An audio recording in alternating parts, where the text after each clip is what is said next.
I stood and saw the light and held it like it wasn't a stranger. Standing by my side, there's a man as thin as paper. Today I'm joined by Chris Harper, who's joined me to chat about his music. Chris, welcome to Totally Music. Would you like to introduce yourself? Hi, my name's Chris Harper. I'm a indie pop artist from the southeast of England. So what got you into music? So actually, quite interestingly, I started doing music at school and stuff. Did musical theatre at A level, and then when I went to uni, I studied physiotherapy, and I couldn't afford to go out with my mates. Being up in Newcastle, the drinking culture up there is quite a thing. So it adds up. The pennies add up basically, and I didn't have any money to go out, so I saw people busking in a Newcastle city centre, and I said I might give that a go. So started doing that, and I was like, you know what, this is a bit of me. Learned guitar, and then started writing music, and that's kind of the rest is history. That's what really got me into music. So I kind of fell into it. That's good. I had like a bit of passion before, but then it kind of I fell into it, and then it was like, okay, this is what I want to do. Want to be, yeah. That sounds good. So what inspires the music you create? So a lot of the music I create is based on I will write off experience, right? So I had a batch of music that I wrote probably about a year or so ago. That was all about my breakup that I went through, which was quite a emotional roller coaster for me. But to be fair, like it gave me a lot of material to write. Lewis Capaldi, for example, him and his missus broke up, and he wrote albums about it. You need some fuel to write something, so I can't really get mad at it because it was kind of a happy accident. But usually based off experiences, and I'll tend to write to like minimal backing, and then I'll take it into my producer, and my producer's an absolute whiz. His name's Rafa Callum, and he's very good at what he does. I totally understand that my music would not be anything without him. He's a lot of the mastermind behind the production and stuff. So I'll write the lyrics and the melodies and stuff, and then he'll do his thing. And it's kind of like we work together to get something which sounds the way it does now. Nice. So what's the favourite song you've written and why? So my favorite song I've written is the one that's probably you've seen, Shadow in the Moonlight, because it's very upbeat and it's feel good. It reminds me of the sort of stuff you hear on FIFA, and it's something you can really sing along to. And it's also what the song is written about is very personal to me, and it's quite metaphorical. It's actually written about my experience with my dad. He's quite a negative person, and I was living at home with him, and I was quite negative, and just like really glass half empty about things. And then when I went to uni, I was able to kind of realize life's actually okay, can enjoy it. So the whole process is about leaving the bad things behind you and realizing there's better things ahead. It's a nice little journey there that has come out positive. Yeah, exactly. And like a lot of my music is upbeat, and it's kind of similar to the way that Pumped Up Kicks is written. It's quite the lyrics aren't necessarily happy, but the backing is happy.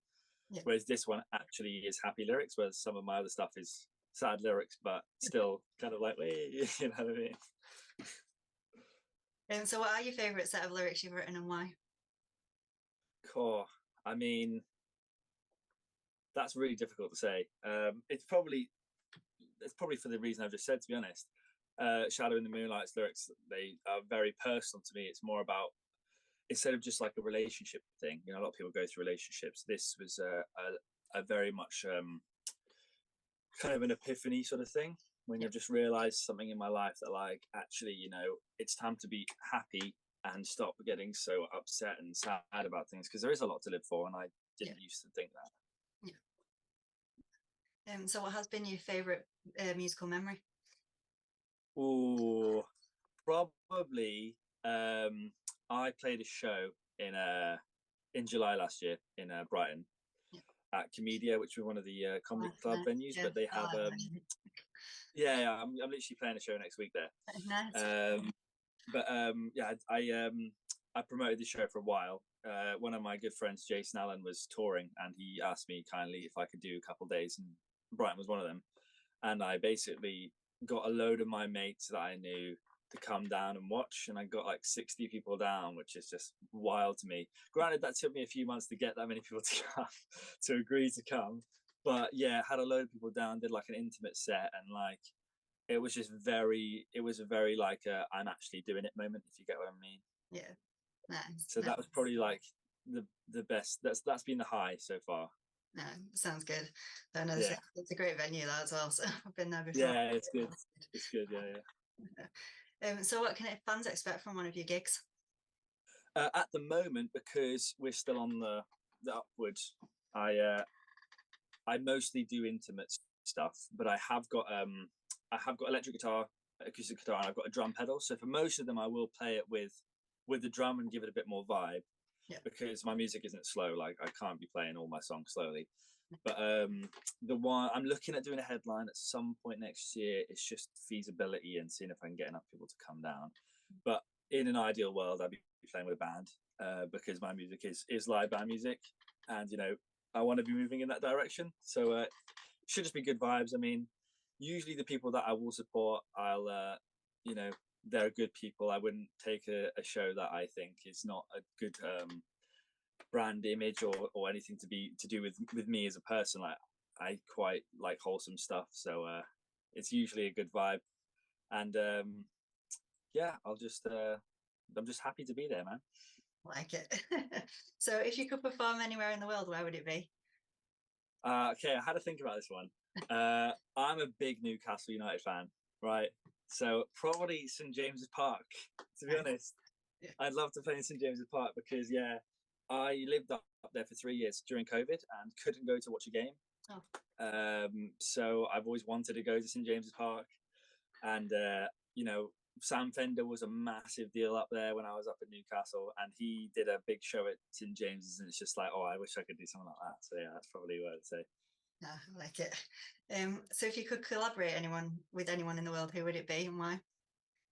So if this is someone that is my favorite person to listen to, I don't know if it would work because my genre is I'm a bit more vanilla than them, but I love Nothing But Thieves. I've been a really big fan of Nothing But Thieves since like 2016. I literally went to go watch them in Wembley like a week ago or so, and like me and my best mate listened to them when the album dropped in summer. I was on it all the time, and Connor Mason's vocal is just crazy. So I'd love to do something with them, but I feel like his ability and range is so much more than mine that like it'll be kind of like, what's he doing here? You know what I mean? But yeah, that would be a dream. I also love artists like Two Door Cinema Club and Coin, especially. Coin are great. But I tend to listen to like lots of different artists for like, they've got a few songs that I listen to. I wouldn't listen to just one artist, like Seagulls as well, Circa Waves, those sort of vibes. But my music's kind of like if you had that indie genre, but with a bit more poppy vocal, because that's just how I learned to sing. Nice. So finally, what's next for you? So currently I've got a show next week. I'm supporting B. Arnold. She's doing a little tour. She's doing 3 places.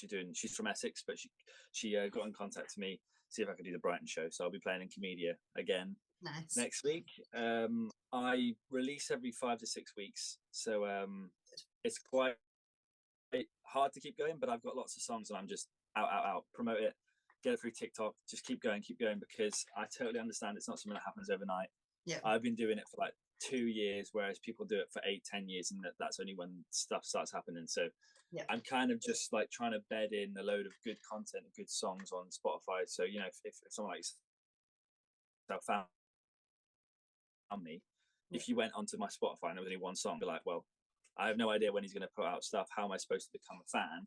Whereas if there's loads of stuff there already, it's like they can find a song, be like, oh, I like this one, that's one. So I'm just kind of keep going, try my best to get something to happen, and just trying to keep positive about it, because it's an industry where you get hit down a lot.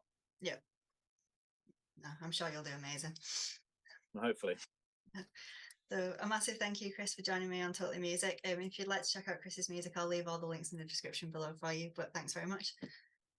Thank you so much. All right.